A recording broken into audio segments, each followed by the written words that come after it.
Good morning, I'm Joy Reid in for Melissa Harris Perry. Okay, let's play a game of what if. Say you were given a big, shiny red button, just like this one, and you knew that if you pushed it, you could lift 900,000 people out of poverty, just like that. You'd push it, right? But hold on, there's a catch. What if by pressing that button, you might also be eliminating 500,000 jobs, or as many as 1 million, or none? And there's really no way of knowing until you push. In fact, you might not know until long after you've pushed, or you might not ever know. Would you do it then? That's the question we have to ask when we debate whether to raise the federal minimum wage to $10.10 an hour. In its report, the CBO estimated that raising the wage to $10.10 would increase the incomes of 16.5 million people who currently make between $7.25 and $10.10 an hour. Another 8 million making just more than $10.10 could also see ripple effects from the wage bump. A higher minimum wage would increase income altogether by $5 billion a year for poor families and $14 billion a year for those in the middle class. And it would lift 900,000 people out of poverty, about 2% of the 45 million Americans living below the poverty line. Those are great, inspiring numbers that will serve as substantive ammunition for the proponents of a higher wage floor. But there's still that catch. In the same report, the CBO estimates that raising the wage could result in a decrease in the number of jobs. Anywhere between just a few to as many as 1 million jobs could be lost. Now, the CBO uses midpoints in their estimates, which is why you've seen headlines this week that say the minimum wage increase could kill 500,000 jobs. Now, several economists, along with the New York Times editorial page and the White House, have argued that the CBO is way overestimating the number of jobs that could be lost, and that it's out of line with most economic studies on the subject of raising the minimum wage. But the CBO is standing by its report, arguing that the 10-10 proposal would have a higher impact on employment because the increase itself at 39% is much bigger than the past wage increases that have been subject to all those previous economic studies. So let's take the CBO at its word and ask if all the benefits that it describes, 900,000 people out of poverty, 16.5 million with higher wages, higher demand for goods and services throughout the economy, are worth the risk of losing up to 1 million jobs. Joining me now is Tamara Drought, Vice President of Policy and Research at Demos, Avik Roy, a Senior Fellow at the Manhattan Institute and an Opinion Editor for Forbes, Sideh Gabra Selassie, a staff attorney, I just mangled her name a little bit, at the National Employment Law Project, and Igor Volsky, whose name I got right, managing editor of thinkprogress.org. Welcome to all of you. So there's real-world evidence that raising minimum wages actually lifts people out of poverty, improves the economy. The unknown is the number of job losses. So in that case, would you push the button? Higher wages are good. Federal mandates for wages are not, because it makes it more costly for companies to hire people. And that's the people who are most vulnerable in this economy are the people who are seeking work but can't find it. And so that 500,000 number, whatever the real number is, it's an important number to be concerned about. And there are two other points. I thought your rundown of the CBO report was great. There are 2 points to keep in mind that the CBO explicitly did not take into account.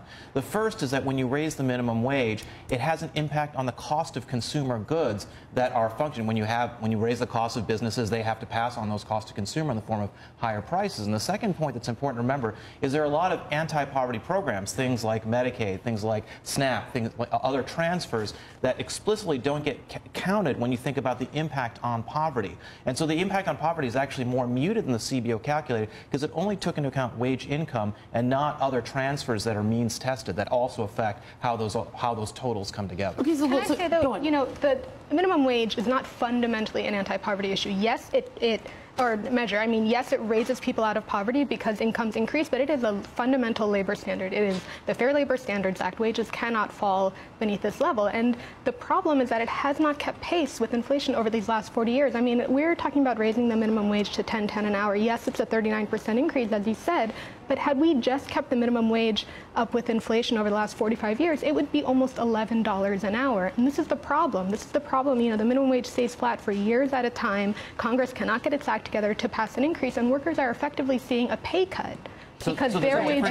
It's a different analysis, which if you take into account the earned income tax credit and the impact of the earned income tax credit in concert with the minimum wage, actually minimum wage or the wages of those individuals is actually increased considerably. Well, let me push back on that just a little bit, because I know that the earned income tax credit is sort of a favorite means from the conservative world of raising the overall income annually. But the fact that that's a one-time infusion of cash into a household, that means that you're catching up then on bills that have fallen behind, because your actual day-to-day, week-to-week, month-to-month income can't keep up with just the basics of your life. So how does a one-time cash transfer make up for lower wages? It doesn't seem that in the real world that actually helps people. Your point about how the impact of those transfers should be more regular rather than just a one-time thing at the end of the year is a good point. Marco Rubio, in his speech, anti-poverty speech, talked about that, about why it's important to actually have a different, an improved system where you're actually giving that extra money to people, rewarding them for work. But aren't you then actually asking federal tax dollars to subsidize low-wage work? You're essentially saying to businesses, pay low wages, and we will subsidize that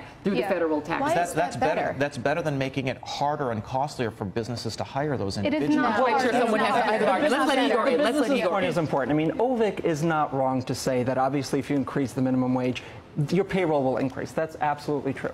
But I think there's really two roads business can go down.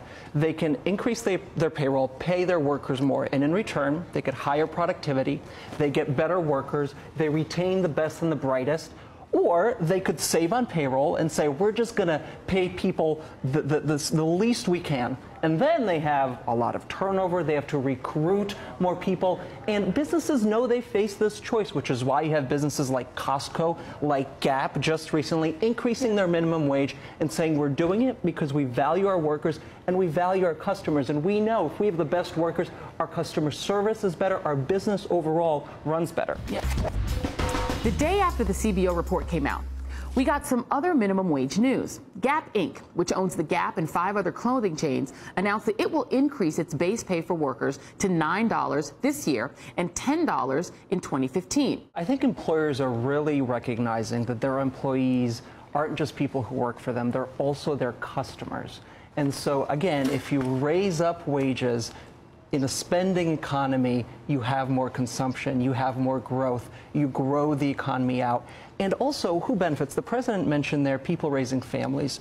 In Gap and elsewhere, disproportionately the beneficiaries are women. Yep. Women for whom the economy, frankly, the labor economy doesn't work very well. They don't have paid sick leave, for instance, other issues that need to be addressed. So this is just, I think, a policy that gets us there, that makes sure we have an economy that works for today's workers. And how does one argue against that, Avik? I mean, if we're talking about making more consumers, that is a conservative argument for raising the minimum wage. Sure. So why does why do wages grow organically in the economy when federal policy isn't dictating what the wages will be?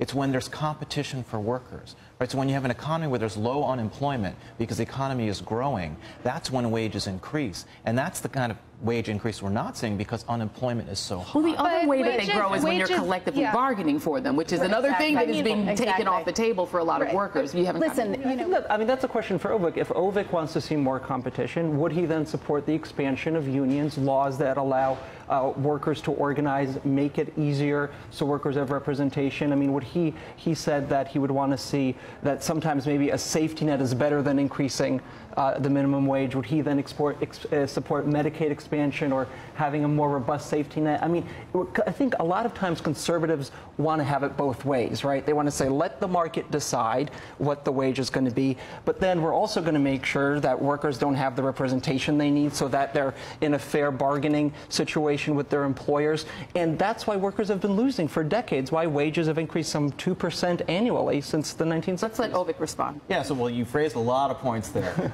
So I support universal coverage. I support a robust safety net. I don't think the way we have a safety net today is very efficient. I think the earned income tax is a great example. And the CBO report talks about this. CBO points out that a minimum wage increase is not actually well targeted towards the low-income people, because a lot of people who benefit from the minimum wage increase are, say, the rich teenage kids in suburbs. Oh, wait a minute. Hold on a second. Hold on a second. second. The income tax credit is much more targeted to low-income people. Hold on a second. Minimum wage is not about targeting. It is a labor standard. See, that's the thing. It's like, yes, yes, it does impact, if you are poor and you are working, you will be less poor with a minimum wage increase. But and I think that it benefits everybody. If you have a job, if you can get a job, but there will be less jobs. I think it's a canard to say that it's teenagers, and I think that that's really a fallback position that comes out a lot on the right. The majority of people who make up low-wage workers, in 2016, 88% of the people earning low wages will be at least 26-year-old, 56% female, 91% will have not attained a bachelor's degree. We're not talking about teenagers in entry-level jobs. We're talking about a lot of adults raising entire families on the minimum wage. I think we have to get off this idea that it's teenagers. A lot of times it's household earners. The broader point is the point about income, right? So if you really want to target, if you want to help out people who are struggling because their incomes are low, the earned income tax rate is a more targeted way to do that than a minimum wage increase. I'm sure a lot of people want to respond. I'm sure a lot of people want to respond. We're going to do it right after the break. And we are back with what's turning out to be a very hot debate on the minimum wage. And I know Sadai wanted to get in on Avik's point that reducing the overall availability of jobs is the real problem here, not the minimum wage. Right. Not true if you look at all of the studies recently that have examined this issue, the rigorous ones that have been endorsed by so many economists, and not true if you look at real-world experiences. Gap, for example, it's located in San Francisco. That city has a minimum wage of $10.74, and it's going to go up every year because it's indexed to inflation. California just passed an increase to $10 an hour. There are 5 states that passed increases last year. Many more are going to do it this year, including in red states like Alaska and South Dakota that will have it on the ballot. And it's clear that these increases, like Igor was saying earlier, have not caused job loss. We have not seen massive unemployment among low-wage industries. In fact, they have been booming because they are the ones that are disproportionately growing in our economy today, which is exactly why we need to raise the wage. Well, I think, go ahead. Well, I'm just surprised to learn this morning that apparently the conservative position or the position against the minimum wage seems to be, let's get rid of some labor standards, let's allow businesses to kind of race to the bottom, and let the government subsidize these folks who aren't paid enough. I think that is probably my biggest problem too, Avik, and we've had this debate before. I think that's my biggest problem with it. It's essentially, as Igor said, you're asking for essentially a welfare subsidy so that businesses can get away with doing in this country what we've accused them of doing outside the country, meaning searching for $2 an hour labor somewhere outside the U.S. We're now saying, come and feel free to search for that right here among Americans, and we'll just subsidize them with a welfare one-time payment. Germany has no minimum wage, and they have a robust welfare state. They have strong unions. And they have strong unions. Tennessee, they tried to do in the minimum Volkswagen. wage is not a necessary tool for all the things that progressives want. Well, Avik, where are you in these unions? System. I mean, are you? We've talked about this. Are you open to? I'm totally happy with anyone who wants to organize a union doing so. Should it be easier for people to organize? I don't think people should be coerced. Okay, so you're not. Well, see, that's where the double standard is. But I think it's fine for people to organize if they want to, and people do, right? That's what you do in a free country with the First Amendment. But they don't. It's a basic labor standard. We are a rich nation. We are an advanced nation. We need to have basic dignity and a decent floor for wages in this country. All right, and I think that is an appropriate last word on the subject. Thank you very much, Sadai, for being here this morning.